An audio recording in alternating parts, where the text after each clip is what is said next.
It's December 12th, 2013. Nathaniel Scroggins and Dennis Danielchek Jr., Atlantic Cafe, LLC, trading as Silks, 2641 Hudson Street.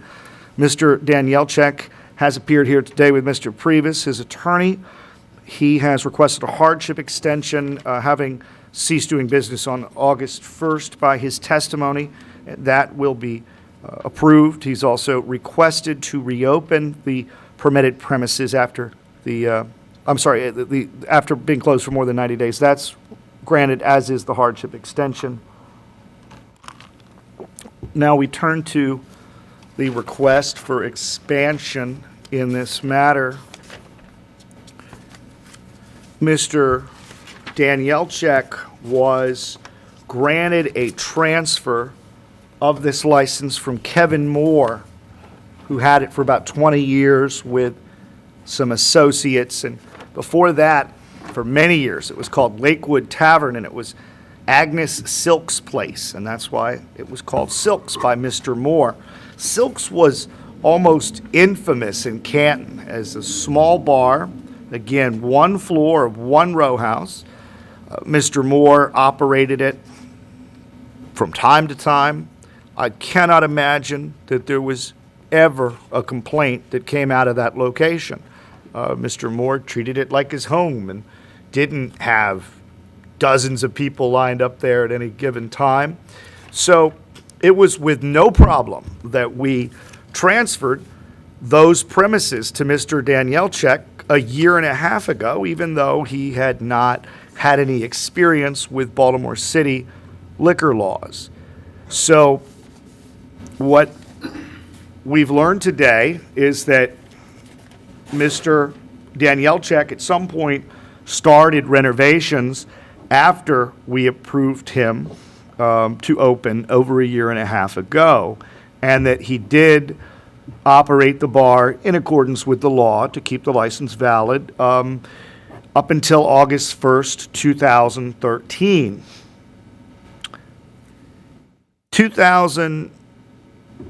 August 1, 2013, he indicated that he had a few friends in, 6 to 12 people at the most. Again, it was about crossing your legal T's more than anything, rather than actually demoing new servers or a manager or anything like that, or any kind of soft opening. So the board has to determine, as far as this expansion goes, whether we believe there's a public need and desire for this at this time, and whether or not we believe there'd be an impact, bad impact on the community, whether it's going to cause crime, traffic, parking, convenience, noise, loitering, et cetera, et cetera. And the board, after looking at this, we're a little nervous because you are effectively, as I might have mentioned earlier, asking us to turn over the keys to a liquor service for 4 times the bar that you once had, 4 times the space. Half a row house times 4 equals 2 row houses, and that's what you've told us you have today. And you want us to approve you for 4 times the space when you really even haven't been open yet. If you had been open for the last year and a half in that first floor, each and every night, and you had been doing business and had a chance for your business's culture, clientele, reputation, noise, ambient noise level, all of that could have been determined by the residents already. And the residents can say, he's doing a good job. He's running that one floor bar, doing a good job, no problems.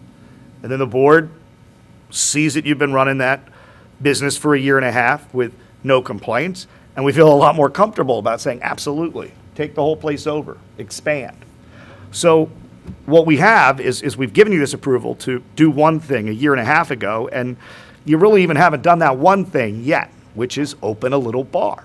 You've kind of kept the bar sort of closed while you were working on renovations that, from the looks of our file, were not disclosed to us, and certainly not until September, October, November, certainly well after these renovations had begun. And we find ourselves concerned that your bar could have a negative impact on the community. as we discussed in questioning, the bars with similar capacities to you are all on O'Donnell Square, which is widely known and widely used as a business district, although there are residential properties therein. On Lakewood, where you are, is not recognized as a restaurant zone or a business district. It's more residential in nature than O'Donnell Square is. So we don't know what to do. And I asked you if you knew about Cardinal Tavern, for example, because in that matter, Mr. Roedler, Larry Roedler, who's the licensee, came to open up his bar right before this very board about a year and a half ago. And he asked us, he said, I want live entertainment, outdoor tables. I want to use the second floor and expand my bar to the second floor, even though it was a very quiet one-floor bar with none of those things prior to his buying the bar. And at that time, the board said, as it has said to other licensees in Canton, including Chasseur on Foster Avenue, including Sheba Cafe up Clinton Street from Mr. Roedler, the board has said, we want you to be a good neighbor. We want to see what you can do when you actually open the bar for a few months. And assuming that things go well, the board will look very favorably on an expansion request in the future. So we denied Cardinal Tavern's expansion request because they were new. They're just new to the game in Baltimore City. And we denied the request for outdoor tables at that time and told them, come back. Go get a track record and come back. We did the same to Chasseur, a nice little restaurant on Foster, a few months ago. And the problem here is we can't do that to you, Mr. Danielczyk. You've already knocked down the wall between these two properties. So we can't say, let's see how you do over here first, because it's wide open now. So the board really has three options, and we really only think one of them is reasonable and fair to the residents of Canton at this time, given the fact that you don't have a demonstrable track record as an open bar in Baltimore. So our first choice is to just approve this blanket in toto and see how it goes and see if a big bar there at the corner is going to cause a problem or not with the residents. We aren't comfortable with that. Our second option is to deny the expansion request entirely and tell you to put a wall back up for now. We don't think that's reasonable. So we're really left with one option here. And it's not the option that we wanted to give, because we want to see how you run a little bar for a little while before you expand. And that option is to approve you for the first floor, but to deny your expansion request for the second floor, to keep your crowds down for now. And that is exactly what the board is ordering today, in the interest and in the concern about noise, about parking, about loitering, and other potential problems that could occur. We want to give you the benefit of the doubt, and we are confident that you are going to be a responsible licensee at this location when you finally do open. But until you open, you have asked a lot from us, maybe too much, because I'm going to tell you right now, after doing this for nearly 7 years, if there is a problem at your fully expanded bar, no one's going to blame the Canton Community Association. They're going to blame the liquor board.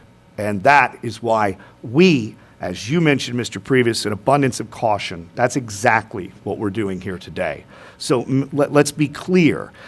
If you don't have any problems, in 6 months, this board will look forward to your application to use the second floor of the business. But because you cut that wall down, we feel like we're already giving you twice what we would have what we already gave you. And we feel like you're getting something, even though we didn't know about this in advance. We are confident that you're going to run a good operation, and we look forward to it in the future, an application in 6 months' time. Any questions, Counselor? Yes. And he may have a question. Clarification of your decision, the outdoor table service. The outdoor Now or table 6 service months? is also denied at this time.